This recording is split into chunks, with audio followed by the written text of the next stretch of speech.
Naquela manhã, enquanto Curitiba festejava a neve, que deixou a cidade toda branquinha e fez adultos virarem crianças, o norte do Paraná mergulhava num inesperado pesadelo. Uma lembrança que até hoje faz Orlandino de Almeida se emocionar. Prefeito de Rolândia na época, ele estava fora do Brasil no dia da geada. Ainda hoje, mal consegue falar da tragédia. Me emociona um pouco, sabe?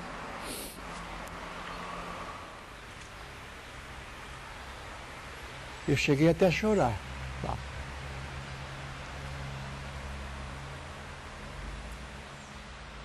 É difícil porque Dói, né? Foi um momento que marcou a sua administração. Foi.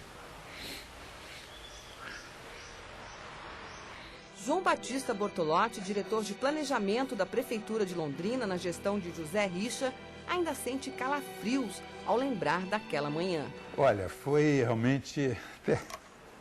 me dá um arrepio nesse período até, porque realmente foi a quebra das esperanças, né? Quer dizer, e fazer o quê, né? Quer dizer, toda aquela esperança, toda aquela movimentação, toda aquela economia, quer dizer, calcada no café, de repente some-se, acaba.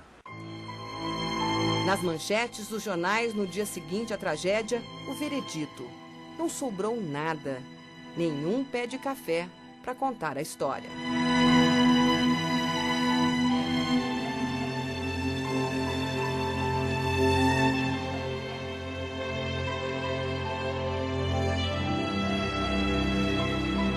As pessoas entraram em desespero.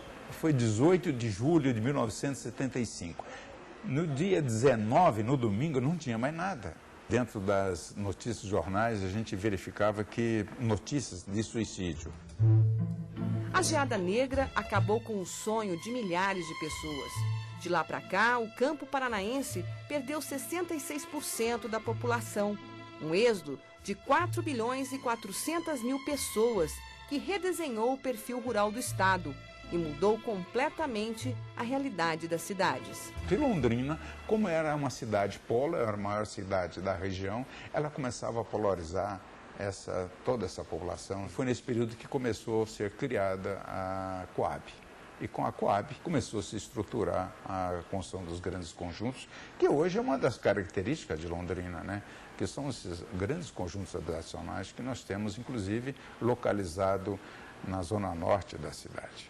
No ano da geada, o café valia mais ou menos $100 a saca.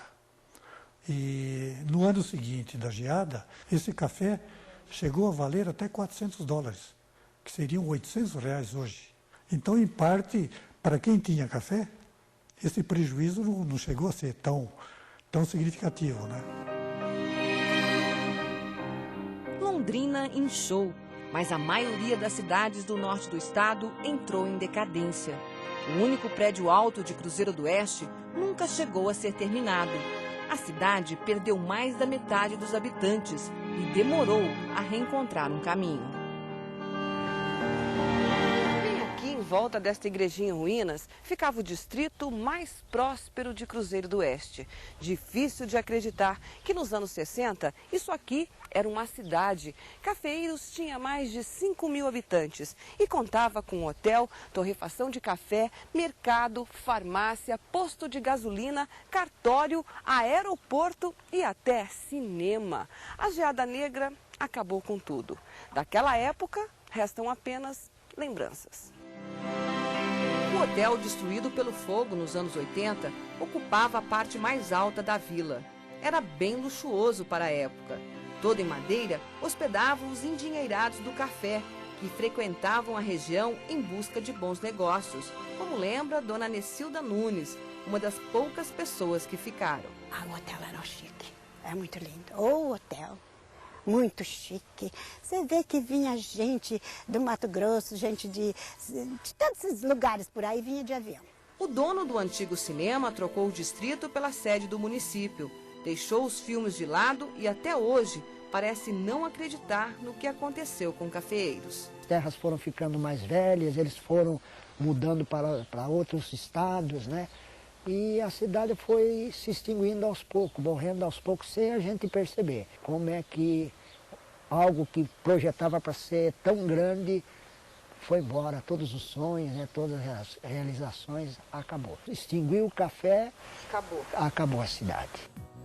Apesar de tudo, o Edifício América em Londrina se mantém firme no seu propósito. Afinal, o Paraná continua produzindo café, mas a transformação aqui dá para ser medida pelo movimento do elevador.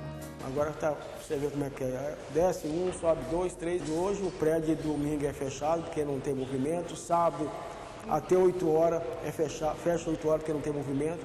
A paisagem do campo mudou completamente. Terreiros abandonados ao lado de casas vazias. A zona rural ficou muito triste sem o café. Mas a terra continua gerando riquezas para o Paraná. Em vez do café, a soja, o trigo e agora os canaviais. Uma grande parte era pastagem. Agora o pessoal, a pecuária também está muito ruim. O pessoal aderiu ser mais cana do que pasto, entendeu? Então a maioria está tudo em cana. Com o declínio na produção, em 1990, no início do governo Collor, o Instituto Brasileiro do Café foi extinto. No Paraná, os 54 armazéns ficaram praticamente abandonados e agora estão sendo cedidos às prefeituras. Este, em Cruzeiro do Oeste, foi transformado num laticínio. Em Cianorte, abriga indústrias de confecções. Em Maringá, um dos maiores armazéns do estado, com capacidade para estocar mais de 1 milhão de sacas, está praticamente vazio. Ou melhor, restam ainda aqui 250 mil sacas da safra de 1988. Isso mesmo, 1988. Quase 20 anos depois, o governo ainda tem esperanças de vender as sobras do estoque regulador. O café é um produto que resiste bastante ao armazenamento. É um produto que perde a qualidade, perde muito pouco a qualidade no armazenamento. Teias de aranha mostram que o tempo parou por aqui. E pensar que nos bons tempos o trem parava bem no meio do depósito. Dos trilhos agora enferrujados, ele saía carregado de café do norte do estado rumo a Paranaguá. E de lá, o café se espalhava pelo mundo.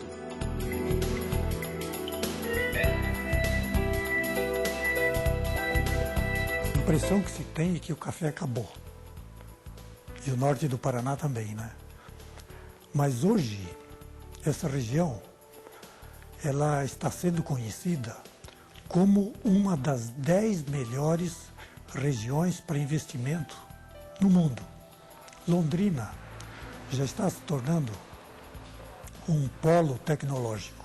Essa região aqui vai ser uma ótima região turística que tem muito a mostrar para o país e para quem vem de fora, exatamente em termos de turismo. Então as fazendas de café, as propriedades, ou tudo que o café criou, e Londrina é um exemplo máximo disso, né? Maringá. Então isso aí, na realidade o café tem muito a ver.